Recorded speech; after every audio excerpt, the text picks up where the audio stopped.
Hello friends, स्वागत है आपके YouTube channel morning to the target में। आज हम देखेंगे यूपी टेट के लिए एसएसटी जो आपके पेपर 2 में पूछी जाती है। तो जितने भी एसएसटी पेपर 2 में पीवाईक्यू क्वेश्चन पूछे गए हैं प्लस सिलेबस के अनुसार सभी एमसीक्यू आपको करवा रहे हैं। जो लोग चैनल को अभी तक नहीं सब्सक्राइब किए होंगे वह सब्सक्राइब कर लीजिएगा, जिससे डेली क्लासेस मेरी प्रॉपर तरीके से मिलती रहेगी। देखिए, जितने भी क्वेश्चन आपको करवा रहे हैं काफ़ी ज़्यादा इंपॉर्टेंट है, तो एक भी क्वेश्चन मिस मत करिएगा। देखिए, अगर आप यूपी टेट क्लियर करना चाहते हैं तो जितने भी पीवाईक्यू क्वेश्चन करवा रहे हैं प्लस सिलेबस के अनुसार सभी एमसीक्यू करते जाइए, आपका 100% यूपी टेट क्लियर हो जाएगा। तो चलते हैं, पहले क्वेश्चन से स्टार्ट करते हैं। पहला क्वेश्चन है, भारत में सबसे पहले लेख वाले और सोने के सिक्के चलाने का श्रेय किन राजाओं को दिया जाता है? तो भारत में सबसे पहले लेख वाले सिक्के और सोने के सिक्के चलाने का श्रेय किन राजाओं को दिया जाता है? तो आपका डी ऑप्शन सही हो जाएगा। हिंद, यूनानी, इंडो ग्रीक राजाओं को दिया जाता है।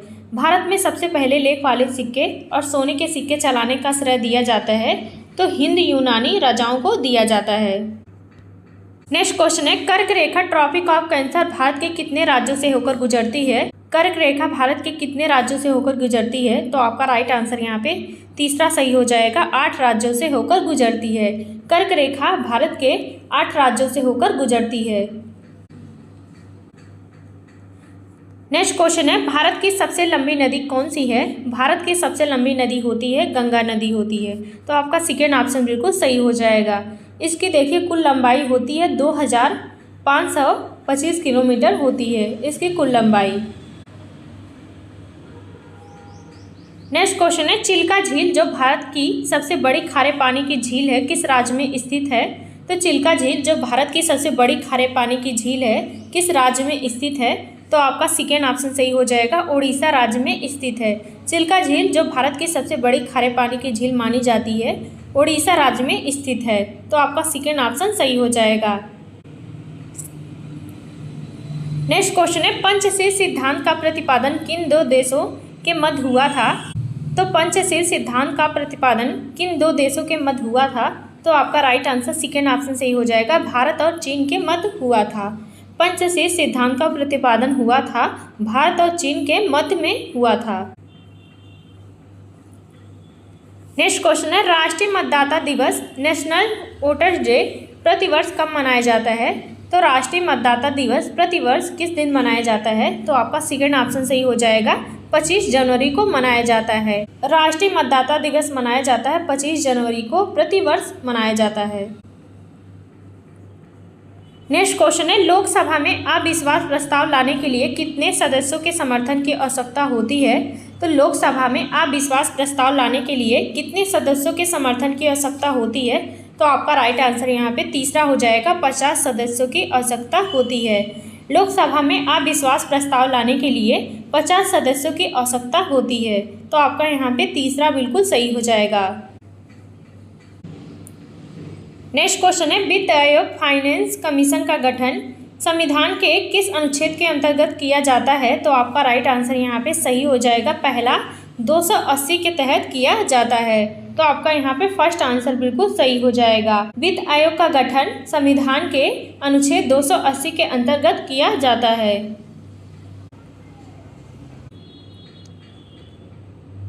नेक्स्ट क्वेश्चन है, राज्यसभा का पदेन सभापति एक्स ऑफिशियो चेयरमैन कौन होता है? तो राज्यसभा का पदेन सभापति कौन होता है? तो आपका राइट आंसर यहाँ पे सेकेंड ऑप्शन सही हो जाएगा, उपराष्ट्रपति होता है। राज्यसभा का पदेन सभापति होता है उपराष्ट्रपति होता है। नेक्स्ट क्वेश्चन है, भारत के सर्वोच्च न्यायालय के मुख्य न्यायाधीश की सेवानिवृत्ति रिटायरमेंट की आयु क्या होती है? तो भारत के सर्वोच्च न्यायालय के मुख्य न्यायाधीश की रिटायरमेंट की आयु कितनी होती है, कितने वर्षों के बाद होती है? तो आपका राइट आंसर यहाँ पे तीसरा हो जाएगा, 65 वर्ष के बाद होती है। भारत के सर्वोच्च न्यायालय के मुख्य न्यायाधीश की रिटायरमेंट की आयु होती है तो 65 वर्ष की होती है। नेक्स्ट क्वेश्चन है, किस राज्य में पंचायती राज व्यवस्था सर्वप्रथम लागू की गई थी? तो किस राज्य में सर्वप्रथम पंचायती राज व्यवस्था लागू की गई थी? तो आपका तीसरा ऑप्शन सही हो जाएगा, राजस्थान में लागू की गई थी। तो आपका तीसरा ऑप्शन बिल्कुल सही हो जाएगा। देखिए, जितने भी क्वेश्चन करवा रहे हैं काफ़ी ज़्यादा इंपॉर्टेंट है। और देखिए, जितने भी क्वेश्चन आपको करवा चुके हैं मेरे प्लेलिस्ट में मिल जाएगी, एसएसटी प्लेलिस्ट में काफ़ी ज़्यादा इंपॉर्टेंट। देखिए जितने भी क्वेश्चन आपको करवा रहे हैं PYQ क्वेश्चन प्लस सिलेबस के अनुसार वही MCQ करवा रहे हैं जो आपके एग्जाम में पूछे जाएंगे। इसलिए जितना हो सके देखिए क्वेश्चन प्रैक्टिस कीजिए। और जो लोग मेरी प्लेलिस्ट की क्लास नहीं देखे हैं देखिए 2 स्पीड में कर एक बार ज़रूर देख लीजिएगा, क्योंकि जितने भी क्वेश्चन आपको करवाए हैं 100% आपके एग्जाम में देखिए पूछे वहाँ से जाएंगे। इसलिए एक भी क्वेश्चन मिस मत करिएगा। देखिए आप लोगों की लाइक शेयर की संख्या बहुत कम होती है, तो प्लीज़ आप लोग देखिए सेशन को ज़्यादा से ज़्यादा लाइक शेयर कर दीजिए ताकि और भी लोग देख सकें। नेक्स्ट क्वेश्चन है, सूचना का अधिकार RTI अधिनियम भारत में किस वर्ष लागू हुआ था? तो सूचना का अधिकार RTI अधिनियम भारत में लागू हुआ था तो 2005 में लागू हुआ था। तो आपका सेकेंड ऑप्शन बिल्कुल सही हो जाएगा। सूचना का अधिकार RTI अधिनियम भारत के 2005 में लागू किया गया था। नेक्स्ट क्वेश्चन है, भारत के राष्ट्रपति पद के चुनाव के लिए न्यूनतम आयु कितनी होनी चाहिए? तो भारत के राष्ट्रपति पद के चुनाव के लिए न्यूनतम आयु होनी चाहिए तो वह देखिए 35 वर्ष होनी चाहिए। तो आपका राइट आंसर यहाँ पे तीसरा बिल्कुल सही हो जाएगा। भारत के राष्ट्रपति पद के चुनाव के लिए न्यूनतम आयु होनी चाहिए तो 35 वर्ष होनी चाहिए। नेक्स्ट क्वेश्चन है, संसद के दोनों सदनों की संयुक्त बैठक बुलाने का अधिकार किसे प्राप्त है? तो संसद के दोनों सदनों की संयुक्त बैठक बुलाने का अधिकार है तो राष्ट्रपति को होता है। तो आपका राइट आंसर यहाँ पे तीसरा बिल्कुल सही हो जाएगा। संसद के दोनों सदनों की संयुक्त बैठक बुलाने का अधिकार प्राप्त होता है तो राष्ट्रपति को होता है।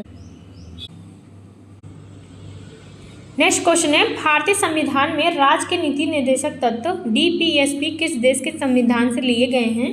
तो आपका राइट आंसर यहाँ पे तीसरा हो जाएगा, आयरलैंड से लिए गए हैं। भारतीय संविधान में राज्य के नीति निर्देशक तत्व आयरलैंड देश के संविधान से लिए गए हैं। तो आपका तीसरा ऑप्शन बिल्कुल सही हो जाएगा। नेक्स्ट क्वेश्चन है, संपत्ति के अधिकार को किस संविधान संशोधन द्वारा मौलिक अधिकारों की सूची से हटा दिया गया है? तो आपका राइट आंसर यहाँ पे सेकेंड ऑप्शन सही हो जाएगा। 44वां संविधान संशोधन द्वारा संपत्ति के अधिकार को मौलिक अधिकारों की सूची से हटा दिया गया है। तो आपका यहाँ पे सेकेंड ऑप्शन बिल्कुल सही हो जाएगा। नेक्स्ट क्वेश्चन है, फॉरवर्ड ब्लॉक की स्थापना 1939 में किसने की थी? तो फॉरवर्ड ब्लॉक की स्थापना 1939 में किसने की थी? तो आपका यहाँ पे राइट आंसर सही हो जाएगा, सेकेंड ऑप्शन सुभाष चंद्र बोस जी ने की थी। फॉरवर्ड ब्लॉक की स्थापना 1939 में सुभाष चंद्र बोस जी ने की थी। नेक्स्ट क्वेश्चन है, भारतीय संविधान सभा के प्रारूप समिति ड्राफ्टिंग कमेटी के अध्यक्ष कौन थे? तो भारतीय संविधान सभा के प्रारूप समिति और ड्राफ्टिंग कमेटी के अध्यक्ष थे तो डॉक्टर BR अम्बेडकर थे। तो आपका तीसरा ऑप्शन बिल्कुल सही हो जाएगा। भारतीय संविधान सभा की प्रारूप समिति के अध्यक्ष थे तो डॉक्टर BR अम्बेडकर थे। नेक्स्ट क्वेश्चन है, ब्रह्म समाज की स्थापना राजा राम मोहन राय द्वारा किस वर्ष की गई थी? तो ब्रह्म समाज की स्थापना राजा राम मोहन राय द्वारा किस वर्ष की गई थी? तो आपका राइट आंसर यहाँ पे सही हो जाएगा, सेकेंड ऑप्शन 1828 में की गई थी। ब्रह्म समाज की स्थापना राजा राम मोहन राय द्वारा की गई थी, 1828 में की गई थी। देखिए जितने भी क्वेश्चन करवा रहे हैं काफ़ी ज़्यादा इंपॉर्टेंट है। अगर आप पेपर 2 क्लियर करना चाहते हैं देखिए मेरी SST की प्लेलिस्ट बन चुकी है तो उसको जाके 2 स्पीड में कर एक बार ज़रूर देख लीजिएगा। देखिए जितने भी आपको क्वेश्चन करवा रहे हैं काफ़ी ज़्यादा महत्वपूर्ण है, वही क्वेश्चन करवा रहे हैं जो आपके एग्जाम में पूछे जाएंगे और पूछे गए हैं। नेक्स्ट क्वेश्चन है, महात्मा गांधी ने भारतीय राष्ट्रीय कांग्रेस के किस एकमात्र अधिवेशन की अध्यक्षता की थी? तो आपका फर्स्ट आंसर बिल्कुल सही हो जाएगा, बेलगाम 1924 की अध्यक्षता की थी। तो आपका फर्स्ट आंसर बिल्कुल सही हो जाएगा। नेक्स्ट क्वेश्चन है, फॉरवर्ड ब्लॉक की स्थापना 1939 में किसने की थी? तो देखिए यह रिपीट क्वेश्चन हो चुका है तो आपका राइट आंसर यहाँ पे सेकेंड ऑप्शन सही हो जाएगा। नेक्स्ट क्वेश्चन है, अस्थायी बंदोबस्त परमानेंट सेटलमेंट की व्यवस्था लॉर्ड कॉर्नवालिस द्वारा किस वर्ष लागू की गई थी?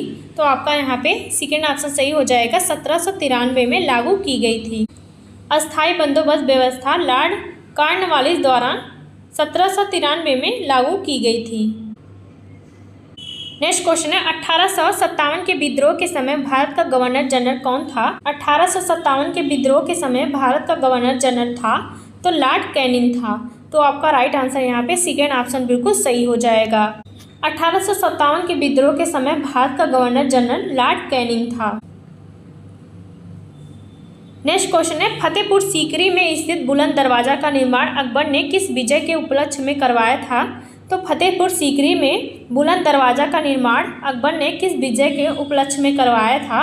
तो आपका राइट आंसर यहाँ पे तीसरा हो जाएगा, गुजरात विजय के उपलक्ष्य में करवाया था। फतेहपुर सीकरी में स्थित बुलंद दरवाजा का निर्माण अकबर ने गुजरात विजय के उपलक्ष्य में करवाया था। नेक्स्ट क्वेश्चन है, पानीपत का तीसरा युद्ध 1761 में किनके बीच हुआ था? तो पानीपत का तीसरा युद्ध 1761 ईस्वी में किनके बीच लड़ा गया था? तो आपका राइट आंसर यहाँ पे पहला हो जाएगा, मराठा और अहमद शाह अब्दाली के बीच लड़ा गया था। नेक्स्ट क्वेश्चन है, सौरमंडल का सबसे छोटा ग्रह सूर्य के सबसे निकटतम ग्रह कौन सा होता है? तो सौरमंडल का सबसे छोटा और सूर्य के सबसे निकटतम ग्रह होता है बुध ग्रह होता है, मरकरी ग्रह होता है। तो आपका सेकेंड ऑप्शन बिल्कुल सही हो जाएगा। शुक्र देखिए सबसे गर्म ग्रह होता है, चमकीला ग्रह होता है। और देखिए मंगल ग्रह लाल ग्रह होता है और पृथ्वी ग्रह होता है नीला ग्रह होता है। तो यह सभी पॉइंट याद रखिएगा। नेक्स्ट क्वेश्चन है, खेती की शुरुआत लगभग कितने साल पहले हुई थी? तो खेती की शुरुआत लगभग कितने साल पहले हुई थी? तो आपका राइट आंसर यहाँ पे सेकेंड ऑप्शन सही हो जाएगा, 12,000 साल पहले हुई थी। खेती की शुरुआत लगभग हुई थी 12,000 साल पहले हुई थी। तो आपका राइट आंसर यहाँ पे सेकेंड ऑप्शन बिल्कुल सही हो जाएगा। नेक्स्ट क्वेश्चन है, गुप्त वंश के किस शासक को भारत का नेपोलियन कहा जाता है? तो गुप्त वंश के किस शासक को भारत का नेपोलियन कहा जाता है? तो आपका राइट आंसर यहाँ पे सही हो जाएगा, सेकेंड ऑप्शन समुद्रगुप्त को कहा जाता है। गुप्त वंश के शासक समुद्रगुप्त को भारत का नेपोलियन कहा जाता है। नेक्स्ट क्वेश्चन है, भारत की मानक समय रेखा किस शहर से होकर गुजरती है? तो भारत की मानक समय रेखा किस शहर से होकर गुजरती है? तो आपका राइट आंसर यहाँ पे तीसरा हो जाएगा, प्रयागराज नैनी से होकर गुजरती है। तो आपका तीसरा ऑप्शन बिल्कुल सही हो जाएगा। देखिए कल आपको एसएसटी के काफ़ी ज़्यादा इंपॉर्टेंट क्वेश्चन कराने वाले हैं। जितने भी देखिए क्वेश्चन पीवाईक्यू क्वेश्चन से पूछे गए हैं प्लस सिलेबस के अनुसार सभी एमसीक्यू वन लाइनर में आपको करवाएंगे। तो चैनल को जो लोग अभी तक नहीं सब्सक्राइब किए होंगे वह सब्सक्राइब कर लेंगे, ताकि डेली मेरी क्लासेस आपको प्रॉपर तरीके से मिलती रहेगी, एक भी क्लास मिस ना हो आपकी। देखिए वही क्वेश्चन आपको करवा रहे हैं जो आपके एग्जाम में पूछे गए हैं और पूछे जाने की संभावना है, 100% है। नेक्स्ट क्वेश्चन है, प्रसिद्ध चीनी यात्री हेंगसांग ने किस भारतीय राजा के शासनकाल में भारत की यात्रा की थी? तो आपका राइट आंसर सेकेंड ऑप्शन सही हो जाएगा, हर्षवर्धन के शासनकाल में प्रसिद्ध चीनी हेंगसांग ने भारत की यात्रा की थी। तो आपका सेकेंड ऑप्शन बिल्कुल सही हो जाएगा।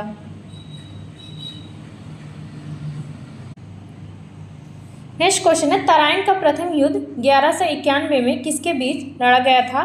तो तराइन का प्रथम युद्ध लड़ा गया था मोहम्मद गौरी और पृथ्वीराज चौहान के बीच लड़ा गया था। तो आपका फर्स्ट आंसर बिल्कुल सही हो जाएगा।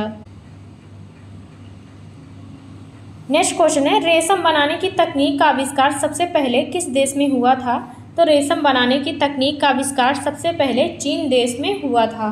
तो आपका यहाँ पे सेकेंड ऑप्शन बिल्कुल सही हो जाएगा।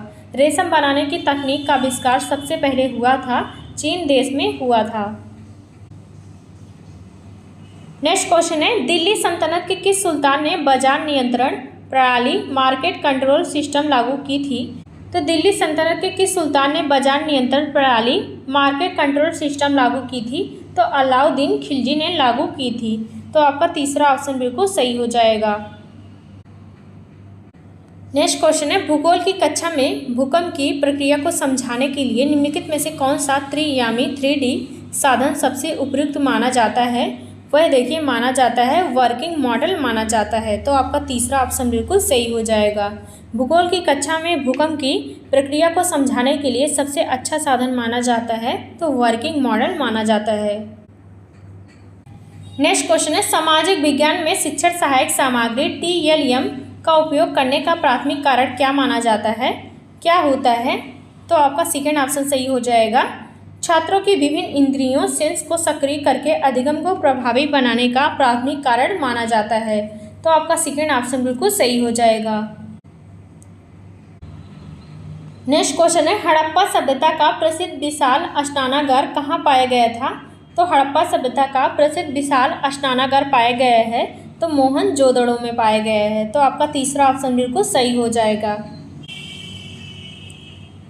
नेक्स्ट क्वेश्चन है बौद्ध धर्म की महायान शाखा का विकास किस शासक के समय हुआ था। तो बौद्ध धर्म की महायान शाखा का विकास किस शासक के समय हुआ था।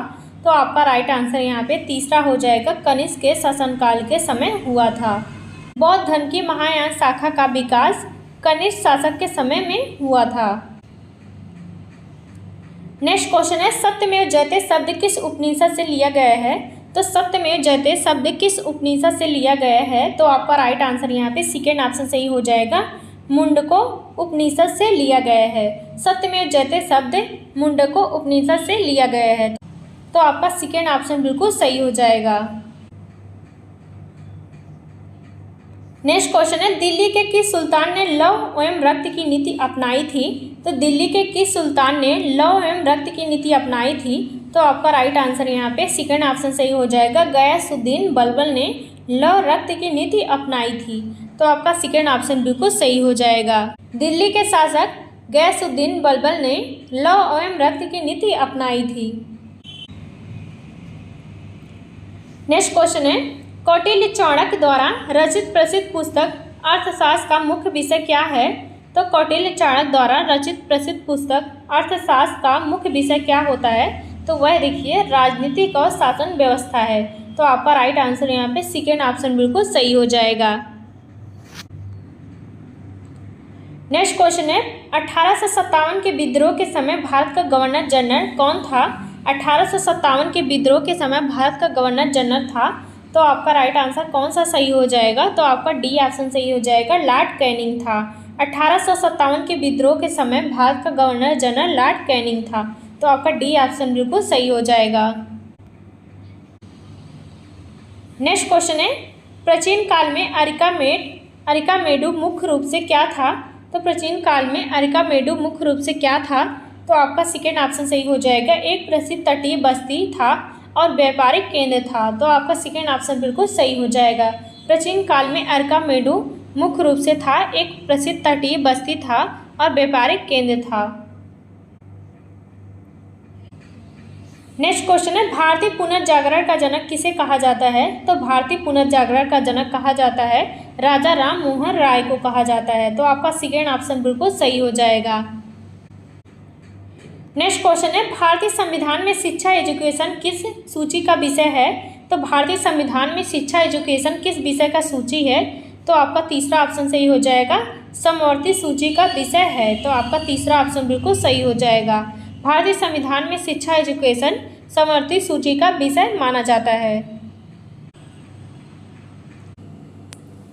देखिए अगर आपको इस क्लास की पीडीएफ चाहिए तो आप लोग टेलीग्राम से जुड़ जाइए, आपको वहां से पीडीएफ मिल जाएगी। इसका रिवीजन 1 से 2 बार जरूर कर लीजिएगा। जितने भी क्वेश्चन देखिए काफ़ी ज़्यादा महत्वपूर्ण हैं, तो एक भी क्वेश्चन मिस ना हो, 1 से 2 बार इसका रिवीजन जरूर कर लीजिएगा। आपके एग्जाम में देखिए अब बिल्कुल भी टाइम नहीं बचा है। नेक्स्ट क्वेश्चन देखते हैं। देखिए दक्षिण भारत के किन 3 राज्यों को संगम साहित्य में मूवेंदार कहा गया है। तो दक्षिण भारत के किन 3 राजाओं को संगम साहित्य में मूवेंदार कहा गया है। तो आपका राइट आंसर कौन सा सही हो जाएगा।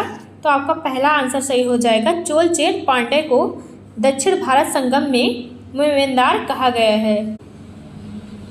नेक्स्ट क्वेश्चन है बोधिसत्व किन्हें कहा जाता है। तो बोधिसत्व किन्हें कहा जाता है। तो बोधिसत्व उन्हें कहा जाता है वे लोग जिन्होंने ज्ञान प्राप्त कर लिया था और दूसरों की मदद करते थे। तो आपका यहाँ पे सेकेंड ऑप्शन बिल्कुल सही हो जाएगा। बोधिसत्व उन्हें कहा जाता था जो लोग ज्ञान प्राप्त कर लिए थे और दूसरों की मदद करते थे। नेक्स्ट क्वेश्चन है प्राचीन काल में एम्फोरा क्या था। तो प्राचीन काल में एम्फोरा था लंबे और दोनों तरफ हत्थे लगे बर्तन और रोमन जार था।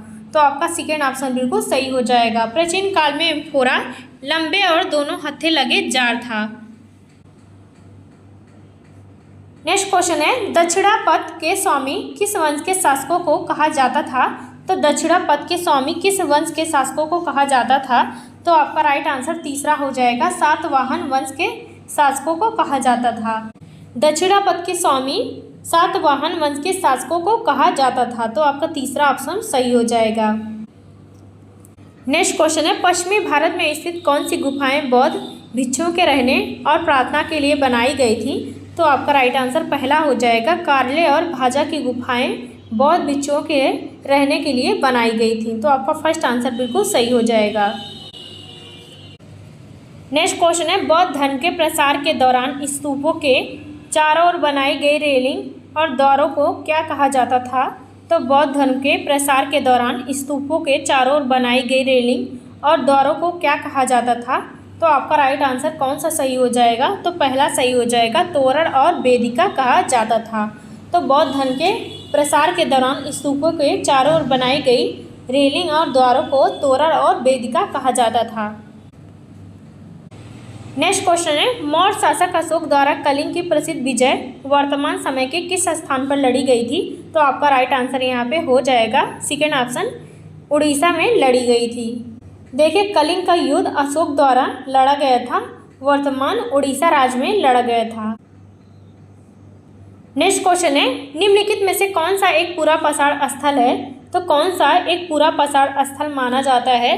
तो आपका राइट आंसर यहाँ पे तीसरा हो जाएगा, भीमबेटका माना जाता है। भीमबेटका पूरा पाषाण स्थल माना जाता है। नेक्स्ट क्वेश्चन है, सूफी संत के मकबरे के रूप में जाना जाता है। तो सूफी संत के मकबरे के रूप में जाना जाता है, किसे जाना जाता है? तो वह देखिए दरगाह के रूप में जाना जाता है। सूफी संत के मकबरे को जाना जाता है, दरगाह के रूप में जाना जाता है। नेक्स्ट क्वेश्चन है, सूर्य के चारों ओर पृथ्वी की गति को किस रूप में जाना जाता है? तो सूर्य के चारों ओर पृथ्वी की गति को किस रूप में जाना जाता है? तो वह देखिए परिक्रमण के रूप में जाना जाता है। तो आपका सेकेंड ऑप्शन बिल्कुल सही हो जाएगा। सूर्य के चारों ओर पृथ्वी की गति को जाना जाता है तो परिक्रमण के रूप में जाना जाता है। नेक्स्ट क्वेश्चन है, इकबाल जिंदाबाद का नारा पहली बार किसने बुलंद किया था और उसे प्रसिद्ध बनाया था? तो वह देखिए भगत सिंह जी ने बनाया था। तो आपका राइट आंसर तीसरा बिल्कुल सही हो जाएगा। इकबाल जिंदाबाद का नारा पहली बार बुलंद किया था, भगत सिंह ने बुलंद किया था। नेक्स्ट क्वेश्चन है, 1945 में आज़ाद हिंद फौज के सिपाहियों पर मुकदमा कहाँ चलाया गया था? तो 1945 में आज़ाद हिंद फौज के सिपाहियों पर मुकदमा चलाया गया था। तो वह कहाँ किस स्थान पर चलाया गया था? तो वह देखिए दिल्ली के लाल किले में चलाया गया था। तो आपका यहाँ पे सेकेंड ऑप्शन बिल्कुल सही हो जाएगा। नेक्स्ट क्वेश्चन है, बंगाल का विभाजन 1905 के किस वायसराय के समय हुआ था? तो बंगाल का विभाजन 1905 में किस वायसराय के समय में हुआ था? तो वह देखिए लॉर्ड कर्जन के समय में हुआ था। तो आपका यहाँ पे सेकेंड ऑप्शन बिल्कुल सही हो जाएगा। बंगाल का विभाजन 1905 में लॉर्ड कर्जन के समय में हुआ था। नेक्स्ट क्वेश्चन है, गांधी इरविन समझौता किस आंदोलन के समय दौरान हुआ था? तो गांधी इरविन समझौता किस आंदोलन के दौरान में हुआ था? तो वह देखिए डी ऑप्शन सही हो जाएगा, सविनय अवज्ञा आंदोलन के दौरान हुआ था। गांधी इरविन समझौता हुआ था। नेक्स्ट क्वेश्चन है, कर्क रेखा और मकर रेखा के बीच क्षेत्र को क्या कहा जाता है? तो कर्क रेखा और मकर रेखा के बीच के क्षेत्र को क्या कहा जाता है? तो वह देखिए आपका सी ऑप्शन सही हो जाएगा, उष्णकटिबंध टॉररेट जोन कहा जाता है। तो आपका तीसरा ऑप्शन बिल्कुल सही हो जाएगा। कर्क रेखा और मकर रेखा के बीच के क्षेत्र को उष्णकटिबंध कहा जाता है। देखिए इस क्लास का लास्ट क्वेश्चन है और जितने भी एसएसटी के आपको पीवाईक्यू क्वेश्चन प्लस सिलेबस के अनुसार एमसीक्यू करवा चुके हैं तो उसको जाके जरूर देख लीजिएगा। देखिए आपको हिंदी, सीडीपी और एसएसटी तीनों करवाए हैं तो प्लेलिस्ट में सभी क्लासेस मिल जाएगी, तो 2 स्पीड में करके उसको जाके एक बार जरूर देख लीजिएगा। नेक्स्ट क्वेश्चन है, भारत के राष्ट्रपति को उनके पद से हटाने की प्रक्रिया का वर्णन किस अनुच्छेद में है? तो भारत के राष्ट्रपति को उनके पद से हटाने की प्रक्रिया का वर्णन किस अनुच्छेद में दिया गया है? तो वह देखिए अनुच्छेद 61 के तहत दिया गया है। तो आपका सेकंड ऑप्शन बिल्कुल सही हो जाएगा। भारत के राष्ट्रपति को उनके पद से हटाने की प्रक्रिया का वर्णन दिया गया है तो अनुच्छेद 61 के तहत दिया गया है।